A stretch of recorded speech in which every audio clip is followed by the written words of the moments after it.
Hi, and welcome to the Flat Back 4 podcast with me, Andy McGuire. And of course, joining me this week is Scott Eaglen. Kevin De Bruyne himself. I feel like I'm looking at Kevin De Bruyne. You feel starstruck sometimes. A little bit? Well, I don't know, mate, because you're just so much better than him at 5 Just at 5-a-side. I can't even joke at that. Wow, we've got a good show coming up. We've got, obviously, Leeds played yesterday. We're going to touch on the Man United result. I mean, talk about a Jekyll and Hyde team, first half, second half. We've got the North London derby that we're going to preview again today as well.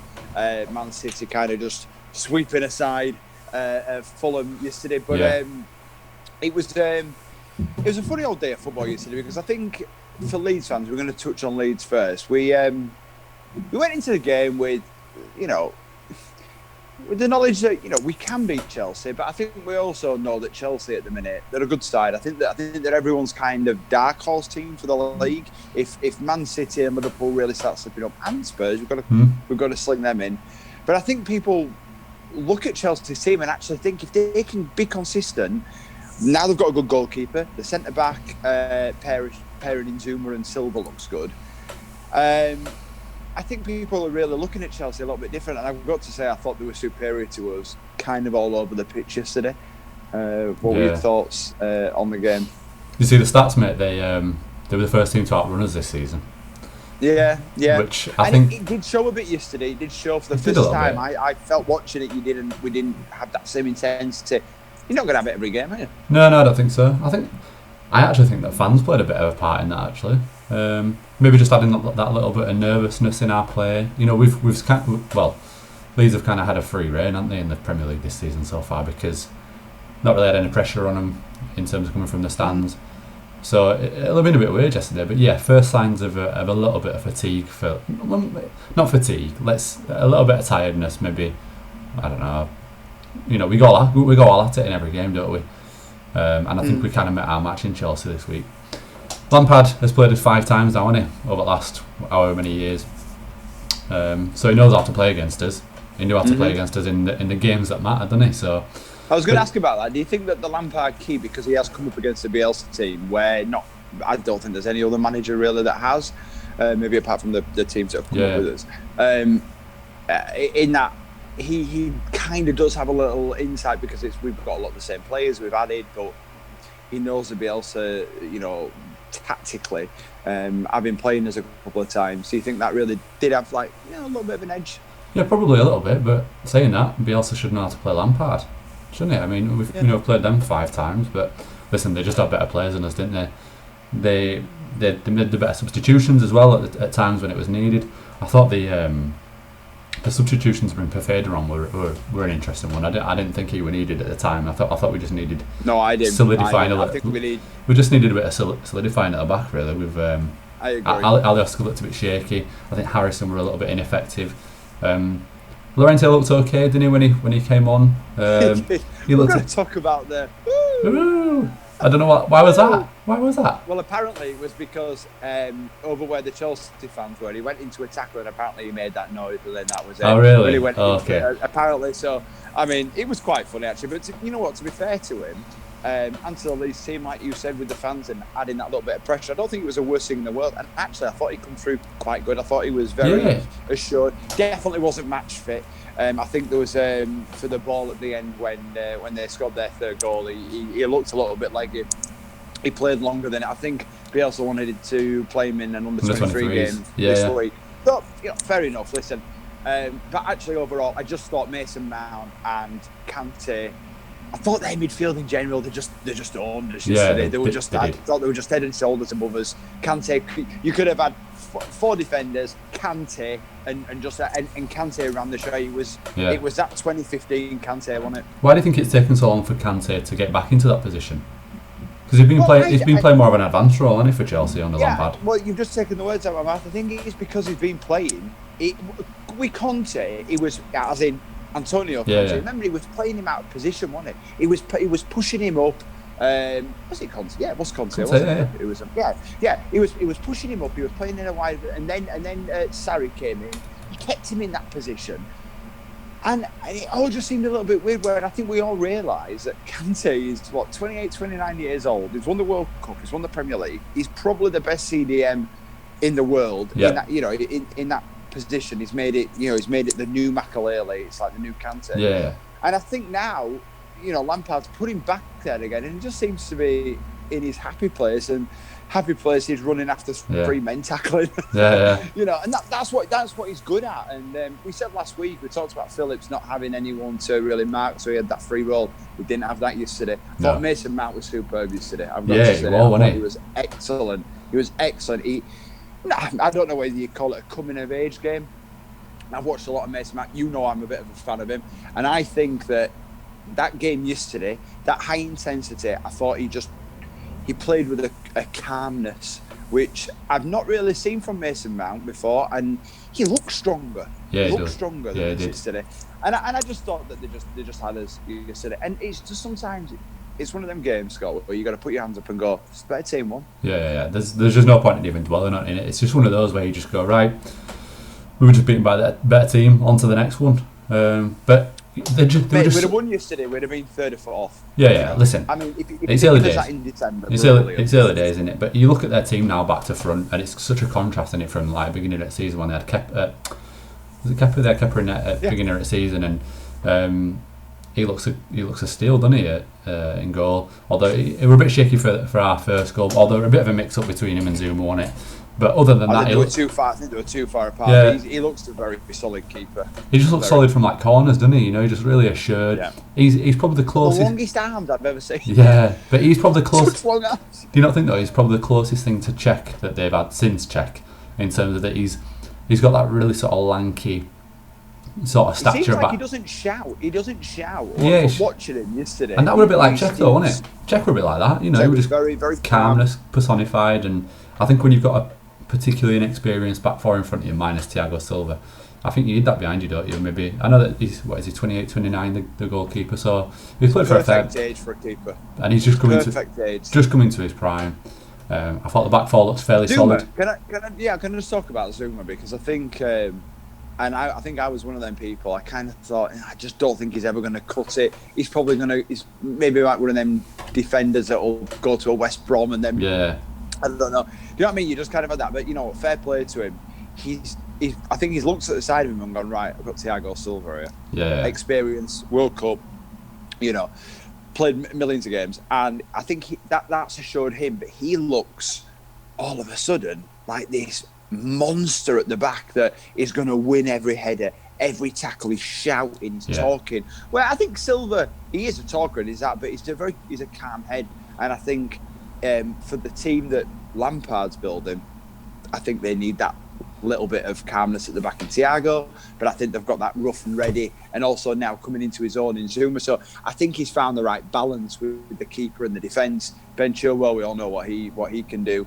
I know Aspilicueta on there, but that experience and blend mixed with Ziyech, I know, who went off, and Mason Mount and Timo. I mean, how quick is Werner? Yeah, Werner's very quick, and I mean, just touching back on Zuma, then although he's got Thiago Silva to the left of him, how good was Reece James yesterday? Oh, he's different. He's different class. I'm glad. When I said Aspilicueta earlier, I couldn't remember him playing right back. But he just looks so calm on the ball. I mean, I'm a big Trent fan.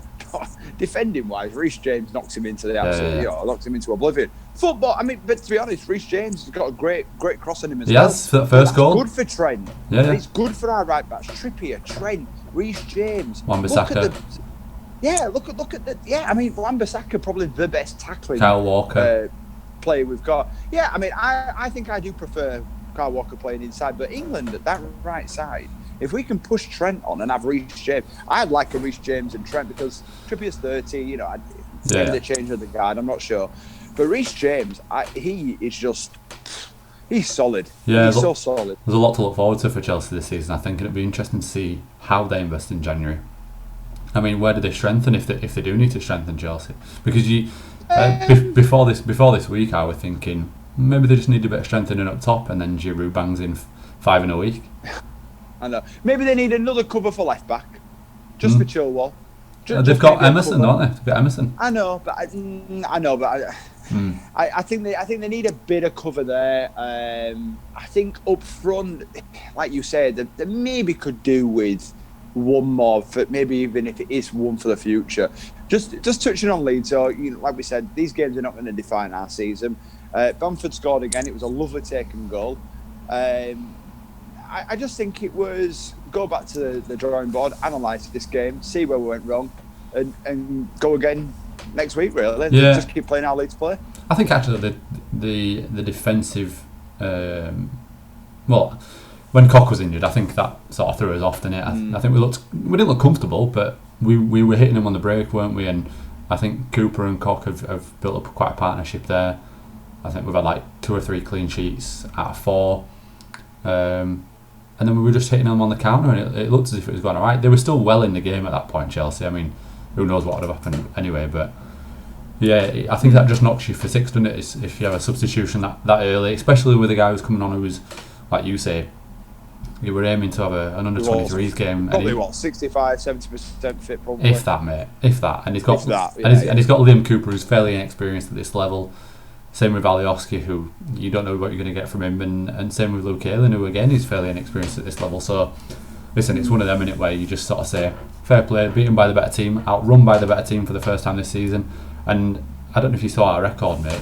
We've won all 25 games where we've scored away from home first, and that's the first time we've lost. So, just beaten by the better team, mate. On to the next one. I think is it West Ham? I agree.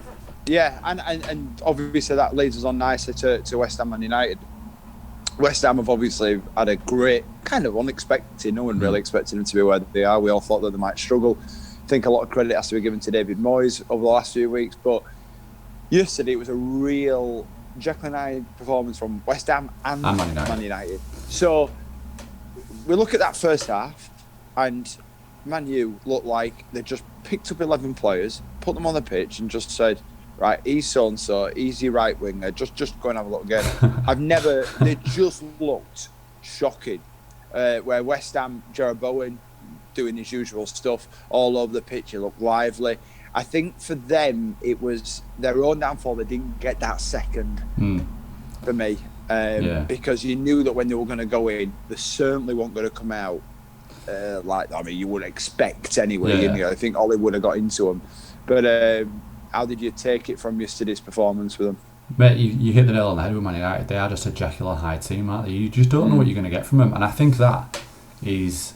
When teams are inconsistent, that's the time when I would blame the manager, because they are like 11 top players who have just sort of been picked at random and put together. And any top 11 players can play together. And when you've got a manager like Ollie, who I would say is probably a bit of a soft touch in terms of his management. We say that though, but we don't know what he is. He just comes across that way, doesn't he? I know he does, but Carlo Ancelotti is a very calm guy. But I reckon but you can tell that he's got well, maybe so. But he's an ex-player. Ollie's an ex-player. He was with Fergie, who were an absolute, hot-headed, world-class manager. So I do think that we assume that Ollie's a bit of a soft touch, but we've not actually been in a dressing room with him. However, what I do want to ask you though is the Bruno Fernandes situation not starting. Do you think that was the right idea for that game with the fans back? I mean, he's instrumental to them. Yeah, possibly. I mean, he's had a lot of games this season, hasn't he, Bruno?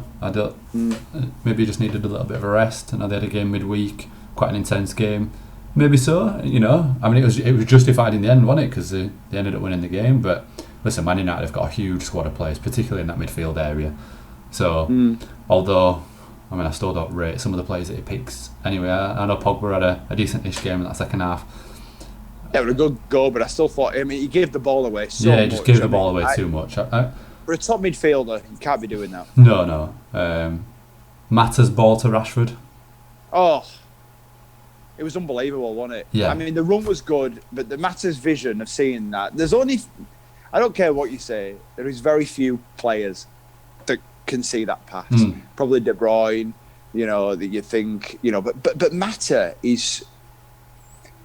He's 32, 33 nearly, whatnot. He's been there, done it. He's won leagues. He's won Champions Leagues. Yeah.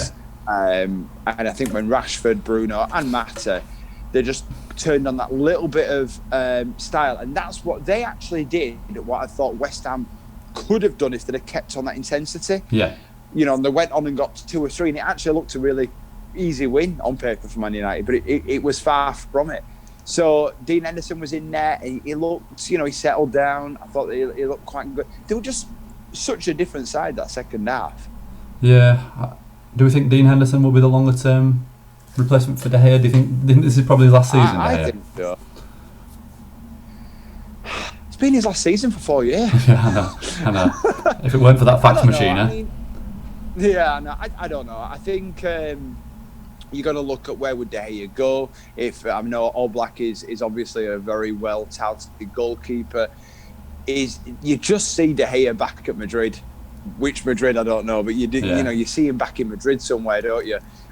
Dean Henderson, he just looks the part. He obviously believes in himself. I think if you could get a good centre back pairing, I think that he would flourish again. Look, this is all if buts maybes. If De Gea goal stays, I don't think Dean Henderson's going to be happy if he stays on the bench. I actually thought McGuire had a good game yesterday. Wan-Bissaka made a couple of really good tackles. They were just a totally different team. But realistically, where do we see Man United going this season? Because the Jekyll and Hyde in the Champions League, the Jekyll and Hyde in the Premier League, they're going to have to get some form and put... We all know that you can only lose, 3 to 4 games if you're going to win the league. I think we all think that they're not going to win the league. Yeah. But the gap now between 4th and 8th is even getting tight, where you can't lose that many games. So what's Man United? What is their season going to be? I don't know. I think they've been lucky in a sense of that other top 6 teams' forms have sort of faltered as well. I mean, you look at Man City before yesterday's game, what were they, 9th, 10th? Liverpool haven't been amazing, although they're still right up there. And a lot of the teams in and around them have been faltering. Arsenal as well have had a bad run in. But I just think with that, Man United do remind me of that Arsenal team towards the back end of Wenger's reign. Where one week they look wow, they look unreal. They can beat anybody. Total football. Yeah, total football, just unbelievable. And then for the next 2 or 3 weeks, they're grinding out results, or they lose to a lower team, or they lose in the Champions League. And I think, towards the back end of this season, that will really take its toll, particularly when fans start coming back. They'll get an Ollie's back. I think he'll probably last this season. Beyond this season, I don't know. But I think that will all depend on where he does finish in the league and how well he does in Champions League. I think you can write off the 2 domestic trophies for Man United. I don't think at the minute they are going to be judged on how many trophies they win over the next 12, 18 months. I think it's absolutely, they need to stay in the Champions League again next season. And next season they'll be challenging for the title because they've spent more than enough money. They've got more than enough talent on the pitch, and it's just a matter of if they can produce it or not. But the absolute bare minimum for Man United this season is top 4. Bare minimum. Yeah. No, I agree. And just a little bit on West Ham, where do you think they'll finish with the start that they've made? Do you think that they'll maybe stay that top 10? That'd be a great season for them. Be such a good season, wouldn't it? I mean, if you look at their squad, they haven't spent millions and millions, have they, on the squad? I think they spend 5 million on the right back. They tried to get Tarkowski for 50 million and that didn't happen. Yeah, exactly. Well, I think sometimes transfers like that, man, they just try and take a dip in the water, just see what they can get, and if it don't materialise, it don't materialise. They got the right back for 5 million from Czech Republic, didn't they? Souček as well. Souček he's a monster. I think he only costs about 4 or 5 million. They've obviously he's a steal. They've got Bowen, who I know you like, who both like. I think they've nicknamed him Iron Bowen. I like that. And again, I think their form depends on how fit Mikel Antonio is. Yeah, they are in a similar situation to what Everton are, really, where they are so reliant on their number 9. Yeah. If he gets injured, are we 100% convinced that Haller is going to step up? Probably not. And are they going to produce the same sort of form? And actually, when he fell yesterday, and actually, mate, that just kind of sums up. Actually, mate, West Ham's form, which is probably a disappointment to their fans, has culminated in Mark Noble not really being a part of it over the last 4 or 5 games. And maybe that is a sign that the change of the guard. You can't. It's good to have around the club, but them legs are not going to keep going. He's played at the top for a very long time. Yeah, and he's been one of those anywhere. He's very much an underrated player, and I think only really West Ham fans will appreciate what he does and his technical ability and what he's done for West Ham. But yeah, I think if you get what is he now, Andy, the specialist of ages, what is he? Mark Noble. I think he's 33, 34, so he's not coming to the twilight. So he's probably not going to play 38 games a season, is he, in Premier League? If you of get course not. 25, He'll play cup games, help them through. yeah, if you get 20, 25 games out of Mark Noble, I think he'll be happier with that. I agree. But yeah, they and again, I thought Declan Rice did well again yesterday. I thought he he actually did have a good game. Yeah, I think he's played very well. Yeah, I think Declan Rice really only plays as well as the defence that's behind him and the playmakers in front of him.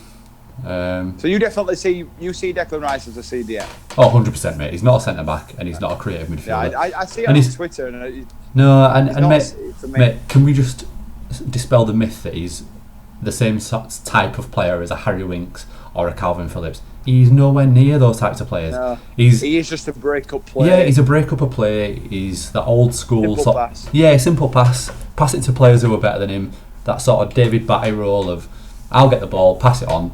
And if he knocks in with a couple of goals a season, excellent. But he's not that type of player. And I think a lot of people give him a lot of jip really to say, you know, he don't look great. He don't look great. He never looks great because what he does is a hard work. He does a hard graft. He gets the ball. He picks it off to somebody else. He gets the ball. I saw his running stats. I was quite impressed with his running stats. He obviously does. He's obviously a fit lad that he gets himself around. But it's going to be an interesting season. He's got the second or third most interceptions in the league this season, mate. And I think a lot of people forget, mate. He's 21. You know, he's 21 years old, and he's played 4 seasons now. 3 of those 4 seasons he's been Player of the Year, whether it be Young Player of the Year or West Ham's Player of the Year, and you don't win that award for no. No, I agree. Moving on to just quickly, we're going to touch on the Man City Fulham game. Let's just brief past that. Because I don't think that game even happened. I just think that they just wrote a score down. I think Fulham thought, right, the Paddy Power advert saying unnecessary trips. Yeah. I think Fulham must have been. I think they just turned up with a scorecard and just put a random number in. Yeah, we'll take that. Yeah, what do you? For Man City went, we'll just give you 2. Should we do 2? Yeah, we'll do 2. Yeah, we'll do 2. Yeah. Boys, thank you. We appreciate that. We're off. Back to London. Yeah. De Bruyne scored. Sterling scored again. Sterling has now won more penalties than any player in Premier League history.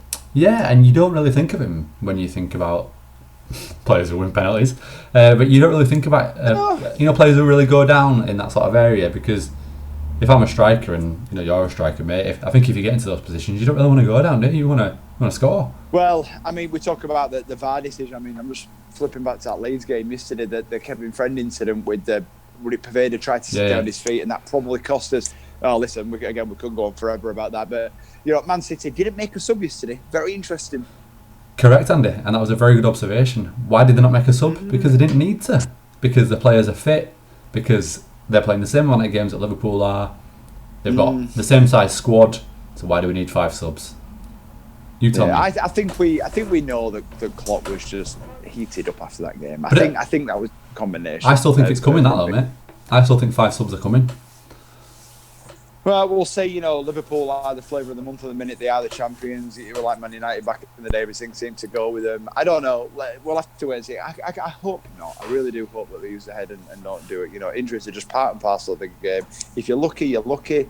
If not, Van Dijk is back in training. No, very late. He still won't be playing for another at least 3 months. He'll have to wait. Minimum. Yeah, he'll just be doing running at the minute, won't he? Then he'll get into his fitness training, and then he'll get a ball at his feet, and that could take 2-3 months, like you say. Yeah, it's like training. And then Everton, Burnley. Everton, we beat Everton last week. Fulham, I mean, you think that Everton are going to drastically fall off, don't you? Or maybe not drastically, but you think that they're going to fall quite away from the start. But Calvert-Lewin, only player to score more goals than Calvert-Lewin. Who is it? What, this season? Yeah, in the whole division. So there's only one player who scored more goals than Calvert-Lewin. I don't know who. Lewandowski. Ah, okay.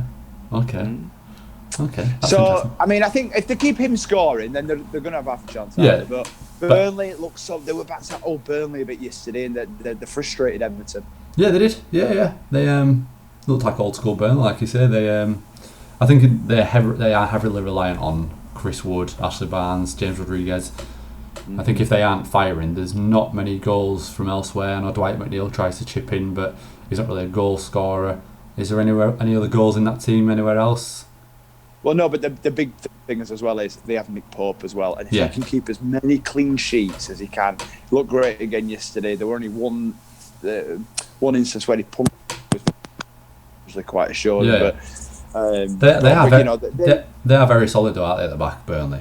Unless they play Man City. Yeah.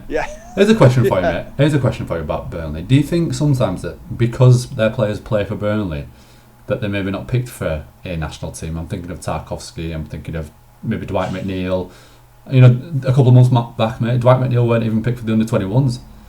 It's hard, mate. And even like Charlie Taylor. I'm a big fan of Charlie Taylor at left back, and he's never even in the mentioning for England. And he's always a 7 or 8 out of 10 a week. Yeah, there's a little bit of stigma maybe, but then you've got to remember that England, at the minute as well, we do produce a lot of good players. We do, and when you do look at maybe like Reece James and all these kind of young players that are playing in the bigger teams, you think that they're playing Champions League football and they're going up against loads of different, Lewandowski and Suarez and Messi. Should Tarkowski and that be getting really anywhere near it? I don't know. As the good backups, we've got a lot of strength in depth now, which maybe in past years we haven't. So, and especially in the defensive positions, we're quite blessed to a degree. I know that there's the Dyer situation and stuff like that, but I do think that we are quite blessed in a lot of positions. Now, would I want a player that's playing in Champions League, Europa League, playing against different players? I probably would. But that doesn't mean I'm a big fan of Godfrey. Ben Godfrey, Big fan of Godfrey. Yeah, I think it's a great. I thought he was brilliant yesterday, right? Very versatile. But maybe I do see Everton as a bigger team. I don't know. It's one of them. Only if I was Gareth Southgate and I was picking a team, I would look around, but I would also look at the caliber of player and how they're doing. And when you look at a Burnley player, they're only playing against, and I say only lightly, Premier League opposition, where you're not getting tested in Europe as much. And I think that maybe that's the cause, Yeah, maybe so. Do you still think Burnley will be relegated this season, though? I hope not, because I do like Sean Dyche, but he's just not backed, though, is he? He's never backed in a transfer window. That's the thing. He's always getting free transfers from other Premier League clubs, or spending 1 or 2 million here and there, and he just never gets backed. And I remember during the pandemic, he was quite vocal about it, and he said, Burnley are in a very financially stable position. Very financially stable, and they've got no troubles whatsoever. They don't have a lot of outgoings in terms of wages. They don't pay over the odds for anybody. Hence why they get free transfers, because he gets players that just want to play rather than come for the money. So I think that they won't go down. But I think they'll be fighting till the very, very end. Yeah.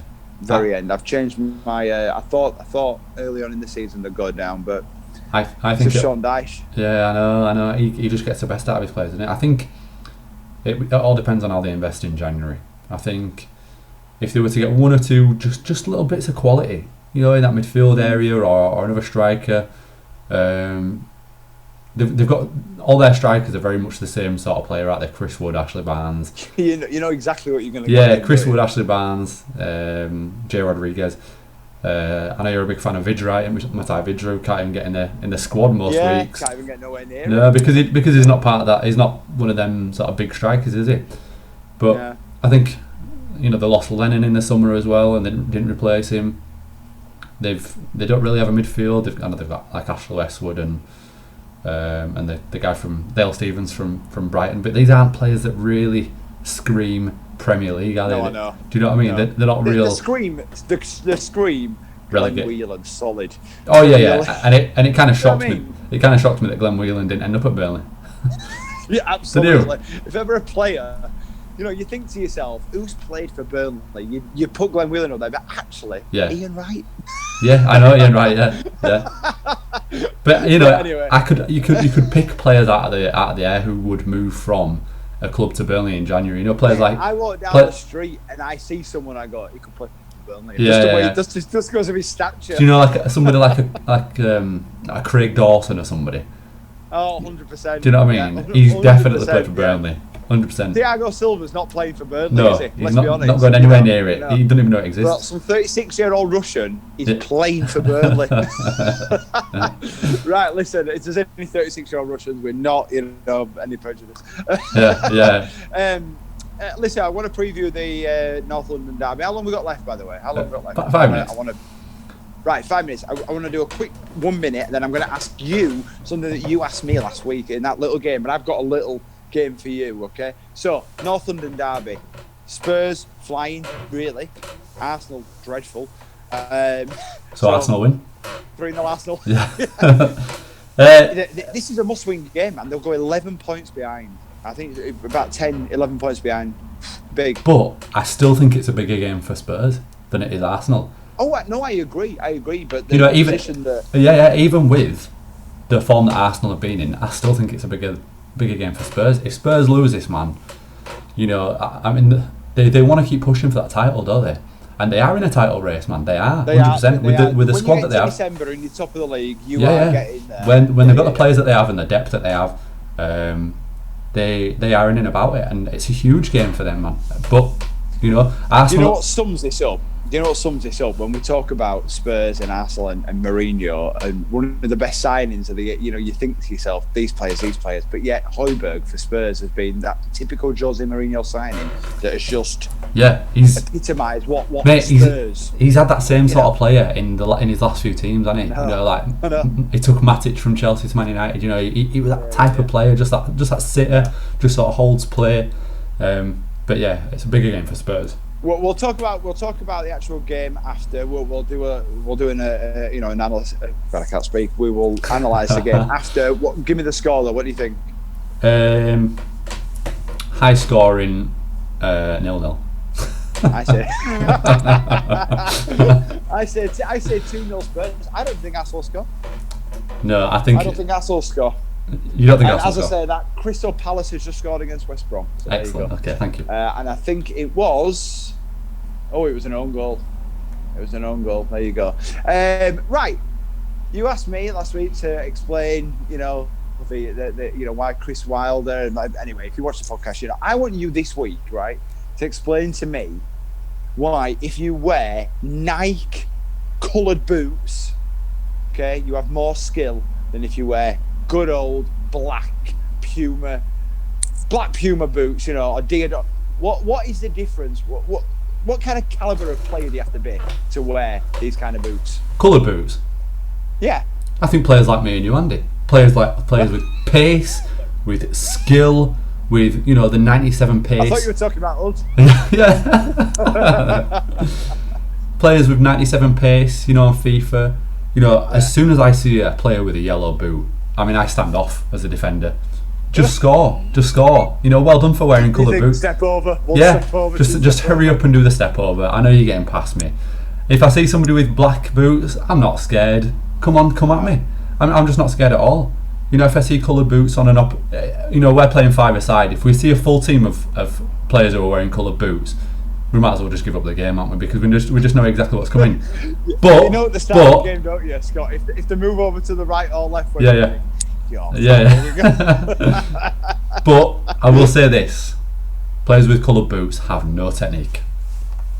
Do you agree? That's true. They'll get past you and they'll put a ball into the box, and 1 out of 10 might get to the person. So it might scare us, but the good old black Puma Kings, that if the ball goes to the feet, it's going in. Yeah. So if I have a team of 11 players, I want both sides, both left and right sides, coloured boots.